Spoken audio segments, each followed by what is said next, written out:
बिस्मिल्लाहिर्रहमानिर्रहीम अस्सलाम वालेकुम नाज़रीन, मैं जवाद यूसुफ और आप सबको अपने ऑफिशियल चैनल में खुश आमदीद कहता हूँ। पड़ोसी मुल्क के लिए बुरी खबर है। भारत के अंदर बड़े पैमाने पर एहतजाज शुरू हो चुके हैं और इस मरतबा एहतजाज करने वाले हैं सिख।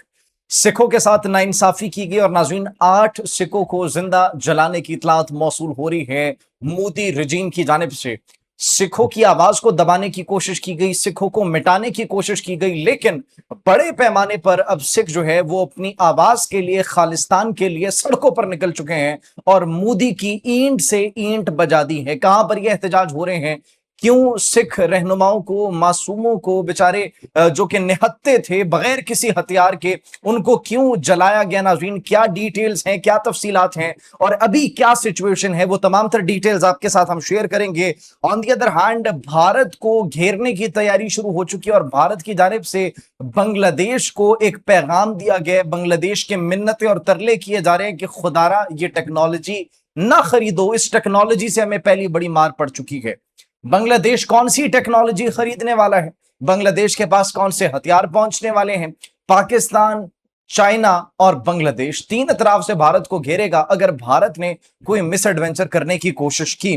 क्या प्लानिंग है मुस्तकबिल की? नाज़रीन, वो भी डिटेल्स आपके साथ शेयर करेंगे। भारत को अरबों डॉलर का नुकसान हो चुका है, जिसकी बिना पर भारत पाकिस्तान के मिन्नतें और तरले करने पर मजबूर हो चुका है। गुरूर टूट चुका है, खाक में मिल चुका है नरेंद्र मोदी का और उस अखंड भारत का। अब बिलाखिर उनका गरूर खाक में मिलकर पाकिस्तान की मिन्नतें और तरले किए जा रहे हैं। क्यों मिन्नतें और तरले कर रहे हैं और क्यों ये कह रहे हैं कि हम पानी आपका खोल देंगे? पानी बंद करने वाले जिस तरीके से पाकिस्तानी नौजवानों ने मीम्स का अंबार लगा दिया था कि पानी बंद कर देंगे, भारतीय कह रहे थे आप चाय कैसे बनाएंगे, पाकिस्तानी जवाब दे रहे थे हम दूध पत्ती पीते हैं, हम दूध पत्ती पिएंगे।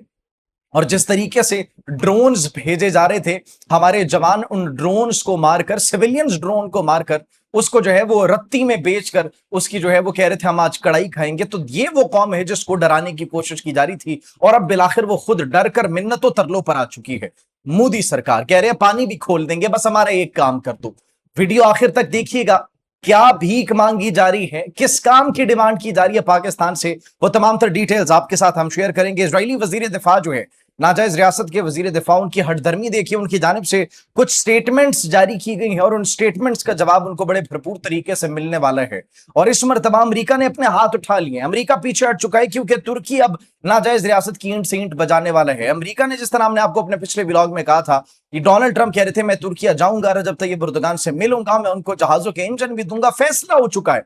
हथियार मिलने वाले हैं, मिसाइल लोड हो चुके हैं और बड़े पैमाने पर उनकी जंगी तैयारियां भी तुर्किया की वो शुरू हो चुकी है। ऑन दी अदर हैंड, यमनी मज़ाहिमती तंजीम की जानिब से भी एक वार्निंग जारी की गई है। वो क्या वार्निंग है वो भी आपके साथ शेयर करेंगे। और आबनाए हरमस पर से गुजरने वाले जहाज को ईरान की जानिब से निशाना बनाया गया, उसको क्यों निशाना बनाया गया, उसके पीछे क्या वजूहात थी और वो किसका जहाज था, वो डिटेल्स भी नाज़रीन आपके साथ हम शेयर करेंगे। सबसे पहले बात करते हैं नाज़रीन, जो भारत के अंदर इस वक्त एक रियासती दहशतगर्दी जारी है मोदी रजीम की जानिब से और जो बेगुनाह सिख हैं उनको निशाना बनाया गया। आरएसएस और उत्तराखंड पुलिस की जानिब से नाज़रीन ये 8 सिखों को जो है वो जिंदा जलाए जाने की इतलात मौसूल हो रही है। सिर्फ बुनियादी उसकी वजह क्या थी कि वो सिख थे, सिर्फ इस वजह पर, सिर्फ इस बुनियाद पर उनको जो है वो जलाया गया। ये इतलात मौसूल हुई है, उनको मार दिया गया, इंतहाई नारवा सलूक किया गया। और अब नाज़रीन हजारों की तादाद में उत्तराखंड बॉर्डर के ऊपर जो है वो सिख जो है वो निकल पड़े हैं।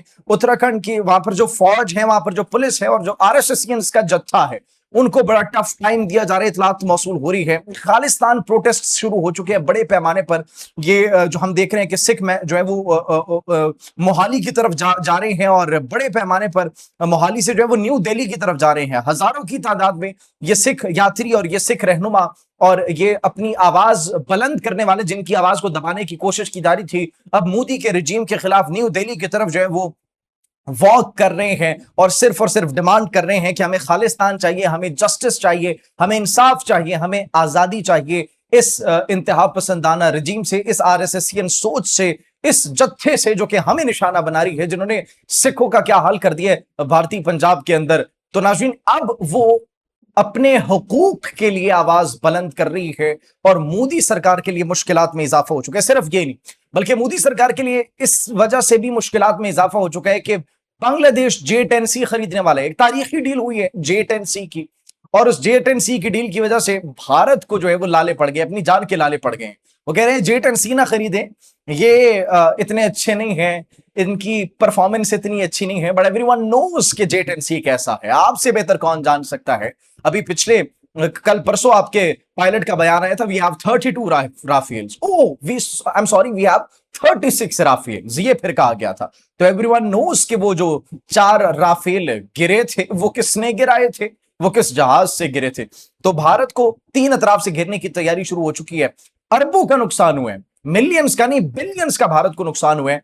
और उस बिलियंस के नुकसान की वजह से पाकिस्तान के मिन्नतें और तरले इन्होंने शुरू कर दिए हैं।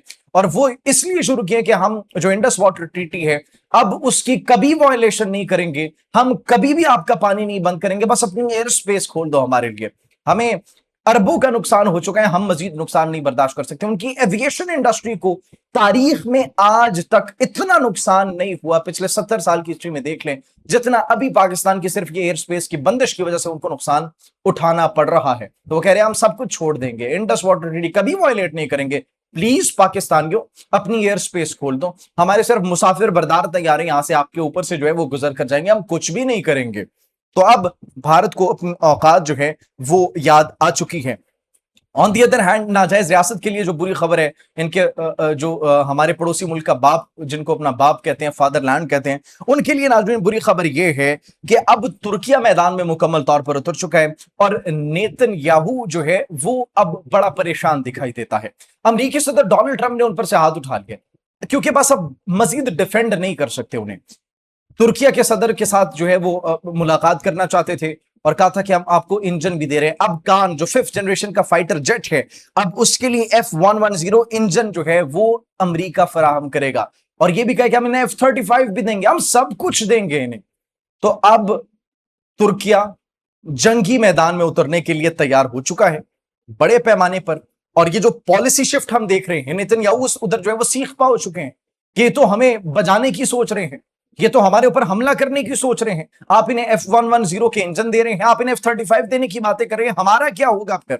तो ये एक्चुअली एक बहुत बड़ा ब्रेक थ्रू है जो कि इस वक्त हम देख रहे हैं। और इसके साथ साथ फिर यमनी मज़ाहमती तंजीम की जानिब से भी धमकी दी गई है, उनकी जानिब से वार्निंग, एक अलर्ट जारी किया गया है कि अगर जनूबी लबनान पर हमले बंद ना किए गए तो फिर अनकरीब हमें भी जो है वो मैदान जंग में आना पड़ेगा और हम फिर आबनाए बाबुल मंदब भी बंद कर सकते हैं, हम इजरायली जहाजों को चुन चुन कर निशाना भी बना सकते हैं।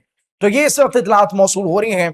और इसके साथ साथ जो ईरान है, ईरान की जानिब से भी आबनाए हरमज पर उनके पैसेज में से गुजरने के बजाय जो दूसरा ओमान है, ओमान की सरहद के करीब से गुजरने की कोशिश की गई थी, जारी थी, छुपके से गुजरने की कोशिश की जा रही थी। हालांकि ईरान ने सबके लिए आमदोरफ्त जो है वो नॉर्मलाइज कर दी है, बस ये है कि ईरान को बताना है, ईरान से पूछ कर गुजरना है वहां से, तो ईरान को इन्फॉर्म करना है वहां पर जो उनका सिक्योरिटी मैकेनिज्म है और फिर आप वहां से फ्री ऑफ कॉस्ट गुजर कर जा सकते हैं। ऐसा नहीं किया गया, बगैर इजाजत के गुजरने की कोशिश की गई, उस जहाज को निशाना बनाया गया और कहा गया इधर से आपने हरमस से जो भी गुजर कर जाएगा हमारी इजाजत के बगैर वो गुजर कर जाएगा, वरना वो नहीं गुजर कर जाएगा और फिर जो नुकसान होगा उसके जिम्मेदार हम ही होंगे। That is what Iran is saying.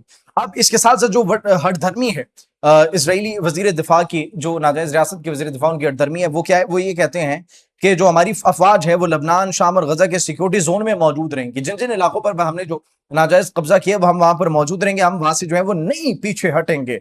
तो अब ये एक ऐलान जंगी तस्वर किया जाएगा, क्योंकि लबनान, शाम, गजा हर जगह पर जंगबंदी की बात की गई थी। अगर ऐसा किया गया, अगर वहां पर जबरदस्ती उनकी फोर्सेस रही, अफवाज रही, हमले जारी रहे, तो फिर इस मर्तबा अगर जंग शुरू हुई तो फिर अमेरिका बहादुर का साया उन पर नहीं होगा। That is what I am assuring you. ये इस वक्त बात जो है वो अमेरिका भी जानता है, अमेरिका की आवाम भी जानती है। आप नाज़रीन क्या सोचते हैं इस हवाले से? कमेंट सेक्शन में अपनी कीमती राय से जरूर आगाह कीजिएगा। जैसे कोई मजीद डेवलपमेंट आती है आपकी खिदमत में हाजिर होंगे। मुझे इजाजत दीजिए, अल्लाह निगहबान।